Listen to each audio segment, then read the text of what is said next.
Today's focus, trust your judgment. Let's start with a quote from Ralph Waldo Emerson in his essay, Self-Reliance. Quote, "A man should learn to detect and watch that gleam of light which flashes across his mind from within, more than the luster of the firmament of bards and sages. Trust thyself, every heart vibrates to that iron string." Unquote. Here's another quote from John Eliot in Overachievement. Quote, "The best in every business do what they have learned to do without questioning their abilities. They flat out trust their skills, which is why we call this high-performance state of mind the trusting mindset. Routine access to the trusting mindset is what separates great performers from the rest of the pack." Unquote. Then there's this from Maxwell Maltz in Psycho-Cybernetics. Quote, "Skill in any performance, whether it be in sports or playing the piano, in conversation or in selling merchandise, consists not in painfully and consciously thinking out each action as it's performed, but in relaxing and letting the job do itself through you. Creative performance is spontaneous and natural, as opposed to self-conscious and studied." Unquote. And finally, there's this from Wayne Dyer in The Power of Intention. Quote, "By banishing doubt and trusting your intuitive feelings, you clear a space for the power of intention to flow through." Unquote. So, do you trust yourself? I mean, really trust yourself to come up with that creative leap, that exactly appropriate solution, that powerful insight that maybe no one else can generate? The message shared by all these great teachers, indeed by many other great philosophers, is that to achieve anything great, you must trust that voice which lies deep within you and is trying to be heard. Okay, if I could see you right now, I'm guessing some of you who are listening to this are rolling your eyes and judging that all this is a bit fluffy or cosmic or new agey or woo-woo. Still, I'm willing to bet that you, or some people you respect, have used one of these expressions. Think about this now. You've heard these expressions. "I just had a hunch that," or "I had this strong intuition about something," or "I had to go with my gut. I just did what seemed right," or "I had a strong feeling about this and I decided to follow my heart." Whether you call it a hunch, an intuition, a gut feeling, or simply the unspoken nudging of your heart, you're talking about pretty much the same thing, that inner voice of wisdom that we all possess, but we all too often stifle. Sure, this inner voice we're talking about can be intangible and elusive, but I bet that if you had to do so, you could logically trace the origins of its judgments and choices. And this logical audit trail would prove to you that this inner voice is really quite worthy of your trust and respect. Now here's the deal. Your intuitions, gut feelings, and hunches are derived from and ultimately grounded in your unique life experiences, both good and bad.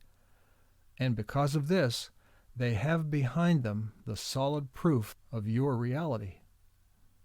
To illustrate how all these experiences come together to generate solid, trustworthy judgments, I present you the analogy of the common kitchen strainer.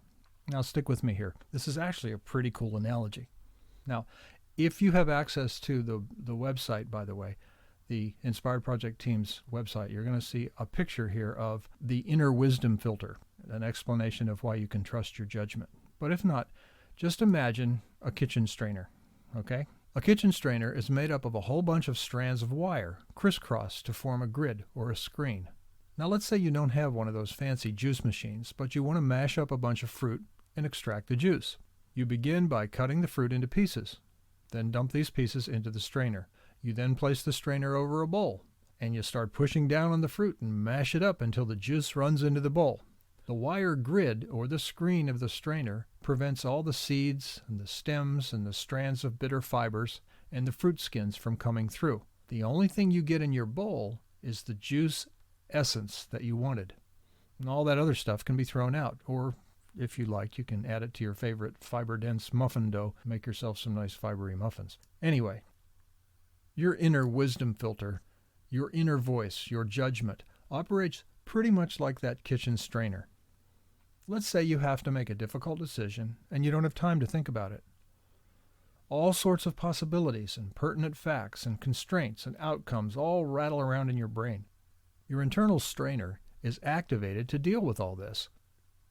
The wires in your internal strainer are made up of a vast set of unique experiences that you've acquired over your lifetime. Successes, failures, joys, miseries, and all sorts of life events combine to form this internal screening mechanism. That horrible job you had, that successful project, that challenge on your high school sports team, that class or internship you took, that difficult relationship that you finally worked out, all these events comprise the unique strainer that creates your special judgments. And when all the possible solutions and issues related to a problem are dumped into that strainer, the good stuff, a unique and powerful judgment, emerges. It's a judgment that's automatically informed by all of your life experiences because it's gone through that grid. And as such, it's powerful and it's trustworthy. Now, are you still skeptical? Let's consider some real-life examples. First, a badly battered and bleeding patient is wheeled into the emergency room at a hospital. The on-call physician takes charge and begins diagnosing and treating the patient at a whirlwind pace. A life is at stake here. There's no time to stop and think. Instead, the filter of the doctor's unique experiences, med school classes, internships, time served in the military, previous years working in an ER, all of this stuff, this filter kicks in to quickly sort and choose among possible treatment strategies, and an appropriate action is taken, and a life is saved. Here's another example. A wise tribal elder is called on to mediate a dispute between neighbors. She doesn't need to consult legal texts or put the matter to a vote. She simply considers the situation in light of her years and years of life experiences and knowledge of the tribe, then makes her recommendation. The unique situation and all the options are filtered through her experiences, and a trustworthy recommendation emerges. In this example, your grandpa's been making his prize-winning chili for many years. Somewhere back in his dim past, he used a recipe. But over time, he's learned from making bad batches and good batches that a little more of this vegetable and a little of that spice added at just the right time in the cooking process results in chili that gets rave reviews. He'd be hard-pressed to tell you exactly how he does it. The grid of his internal experiences simply produces high-quality judgments automatically throughout the cooking process while he's busy cutting up vegetables and stirring. Then there's those fine artists we all admire. They've been highly trained in brush selection and handling, paint mixing, composition, and so on, but when they start painting, they simply flow into the work. They allow the subject that inspires them to be strained through the grid of their training and unique sensibilities to create something that's beautiful and new. They trust their judgment. And if these examples aren't enough, finally, let's consider the simple act of parallel parking your car. As you align your tires to the curb and ease into the parking space, 1,000 automatic muscle memories are activated to press the accelerator and the brake pedals at just the right time, turn the steering wheel just so, scan your mirrors to get feedback on how you're doing. You don't tell your brain how to integrate all this hand-eye movement. Your internal filter simply takes in all the possibilities, sorts through them to figure out what really matters, and provides you with the judgment to park quickly and allow the other cars who are waiting for you to finish parking to be on their way. The bottom line, you already have trustworthy judgment. It's impossible to live your life without activating and trusting this judgment 1,000 times a day. So why not really embrace it? Why not learn to trust your judgment wholeheartedly when you're making all those difficult professional decisions? Remember, deep down, you already know what you need to know. Now let's apply all this to project management. Consider these challenges. You, project manager, project team leader, reflect on these questions. What are some of the complex things you do without thinking? Sports, brain games, coaching, sifting and sorting through things, inspecting, quality assurance. If you had to do so, would you be able to dissect one of these complex abilities and show each skill and bit of knowledge and experience which makes you able to do this thing so well? When have you been under pressure to produce a fast decision on a complex issue? How did you do? How did you fare? Was it a good decision? If you had to, could you defend it based on your experiences, skills, and training? And finally, reflect, what are some areas of your job or career where you might be overthinking things? Could you begin to relax and trust your judgment in these areas? Next, consider these team challenges. Ask your team, think about the projects you've worked on. When was the last time you had a really powerful experience of, I told you so? Could this I told you so event have been avoided if you had spoken up, honoring that inner voice that knew better? Look back on your accumulated experiences and expertise. These are the sources of your judgment.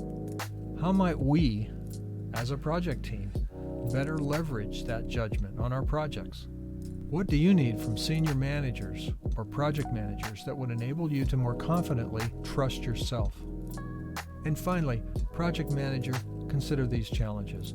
Take a few minutes and review each of your team members' resumes, job histories, and project track records. Look for signs of untapped wisdom. What parts of our projects are in need of some of the wisdom and judgment that these people may already have but aren't using? Thinking about each team member and his or her experiences and expertise, ask yourself these questions. Are we really using this person's judgment to the fullest extent? Do we create a safe environment in which this person can apply their judgment? Do I need to try to prove to this person that they can trust their judgment by pointing out their long history of successes and good decisions? What can I do to help this person develop the confidence to more fully trust his or her judgment? What obstacles can I remove that are impeding them from exercising their judgment or are making them overly cautious? To learn more, go to Philosopher's Notes and download the full notes and MP3 versions of the following 4 books. First, the selected writings of Ralph Waldo Emerson. Next, Overachievement by John Elliott. Third, Psycho-Cybernetics, a new technique for using your subconscious power by Maxwell Maltz. And finally, The Power of Intention by Dr. Wayne Dyer. You can also get the Essential Emerson CD narrated by Archibald MacLeish from LearnOutLoud.com. Or you can get Wayne Dyer's 4.5-hour abridged narration of The Power of Intention from LearnOutLoud.com.